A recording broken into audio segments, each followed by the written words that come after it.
Assalamualaikum warahmatullahi wabarakatuh. Saya Winatri Anugrah. Di sini saya akan melakukan observasi tentang peninggalan sejarah Hindu-Buddha di Sukosewu, Sukorejo.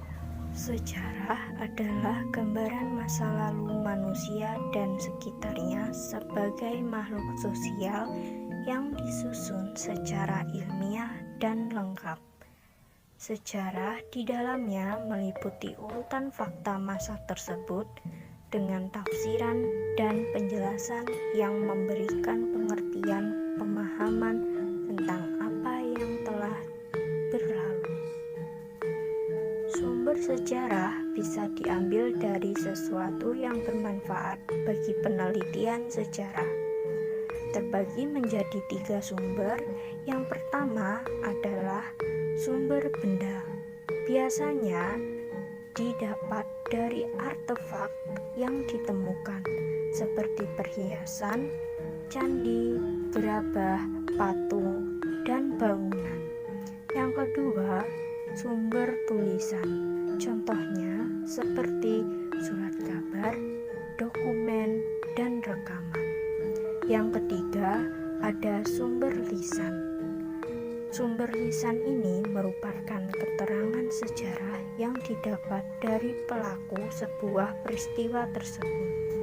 Siapa yang menyangka Desa Sukorejo, Kecamatan Sukorejo, Kabupaten Ponorogo, tepatnya di Dusun Sukosewu, pernah menjadi tempat persinggahan Pangeran Diponegoro dan ribuan prajuritnya.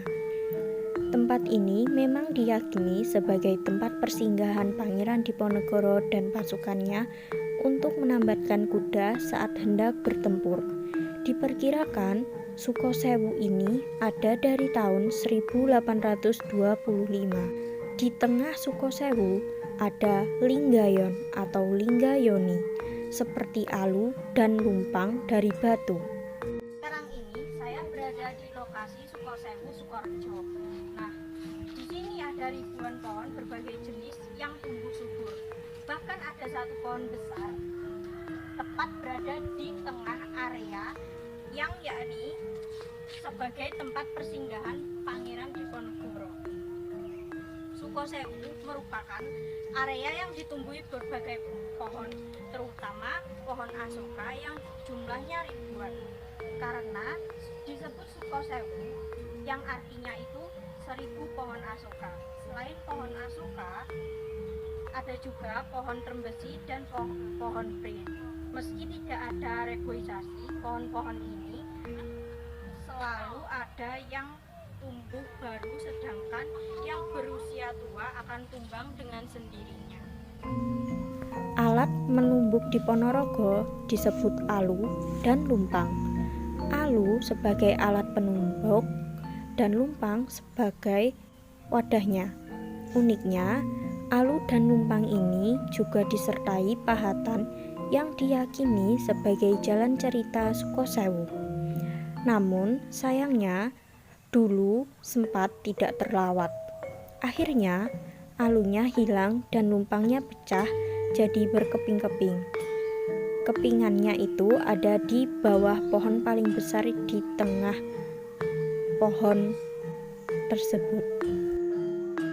Mulai tahun 1950, tempat tersebut dipakai untuk beribadah oleh umat Hindu Dharma. Beberapa bulan sekali, Sukosewu dipakai sembahyang oleh umat Hindu.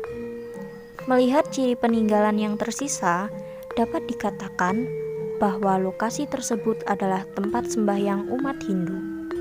Peninggalan yang tersisa adalah yoni yang mengatakan lumpang, lempengan batu dengan 2 lubang yang bisa dikatakan untuk penempatan arca, dan ada batu yang terpendam di dalam tanah. Ciri semacam itu adalah tempat pemujaan Hindu Siwa yang banyak dianut oleh Majapahit. Sedangkan batu lumpang atau yoni yang ada di tempat itu sudah pecah dan rusak. Pada penampang atas yoni terdapat lubang berbentuk bujur sangkar yang berfungsi untuk meletakkan lingga.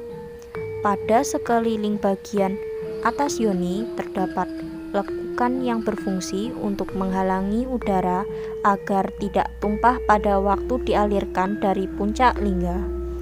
Dan pada ciri-ciri yang tersisa di Sukorejo masih nampak semua perangkat yoni, sedangkan bagian yoni tersebut adalah nala atau cerat, jagati, padma, kanti, dan lubang untuk berdirinya lingga atau arca.